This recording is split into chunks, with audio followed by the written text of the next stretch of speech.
Welcome to Chat and Dish. I'm Casey Quaretti. I've been having such chocolate cravings the last few days. I thought what I would do to satisfy them is show you how to make Tarte Chocolat to Caroline. Now, why this is called Caroline's Tart, I'm not exactly sure. I haven't been able to suss out the history of this particular recipe. Normally in French cooking, a Caroline is a tiny little eclair that's filled with ham or salmon mousse, but let's forget about that part. We're not going to worry about the name. We're going to go ahead and make this incredibly delicious, super easy to make Caroline's chocolate tart, perfect for our American kitchens. Let's gather up our 6 ingredients for our mise en place. In other words, getting ourselves organized.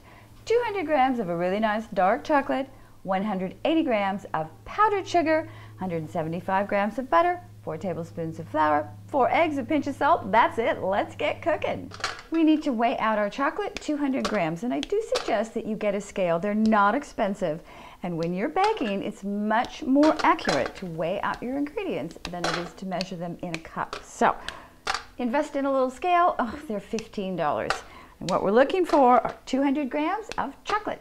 Melt your chocolate over simmering water, or if you like, you can actually melt it in the microwave. Add your butter a few chunks at a time and then just stir until it melts into the chocolate. Chocolate and butter. People wonder why French cooking is so good. Add your 180 grams of powdered sugar. Stir that in well. Remove your chocolate mixture from the heat. We're going to add 1 whole egg to our batter.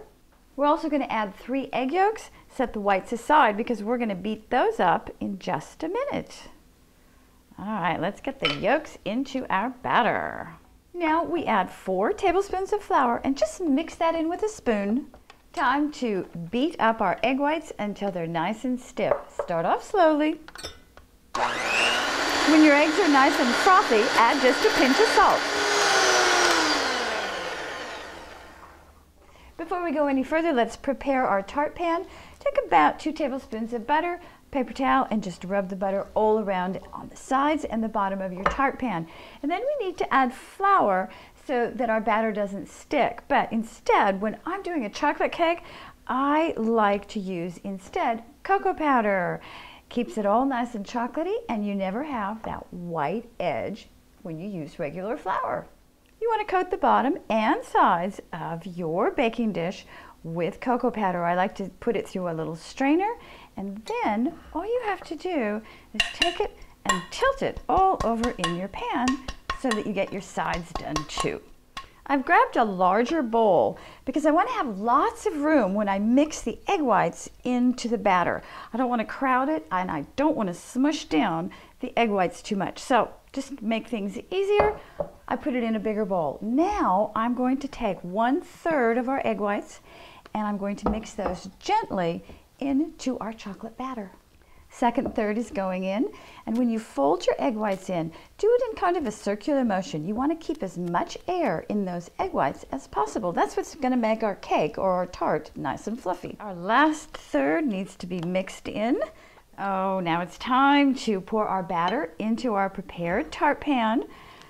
Butter, sugar, chocolate, and a few eggs. Oh, what could be better than that? Okay, once you get all of your batter in your tart pan, just give it a tap on the counter a couple of times. That will have any air bubbles that are in the batter, they'll rise up, and that way you'll have a nice uniform thickness to your tart. And now, I can't help it. Oh, fantastic. Okay, it's into a 325-degree oven for 45 to 50 minutes. Oh, I wish you all could smell this. Oh, it's so chocolatey. The whole house actually smells like a chocolate factory. A quick test. There's no cake on here. That means it's done. Now, our tart needs to sit, come to room temperature. That's going to take about 30 minutes. So I'll see you then. Cake is cooled on a cake plate. Now we're going to go ahead and decorate it. And this is the easiest thing in the whole world. Take a paper doily that you can get at any market. There's a couple of bucks for probably 10 of them. And then powdered sugar. All you have to do is strain your powdered sugar all across the top of your cake. It's going to be absolutely gorgeous. Now, all we have to do is very carefully lift up the doily and set it aside. And you've got the most beautiful decoration ever on the top of your cake. Alrighty, enough decorating. Now it's come tasting time. And as I said, I've been craving chocolate for days. I cannot wait to have a nice, huge bite of this. Oh. Mm-hmm.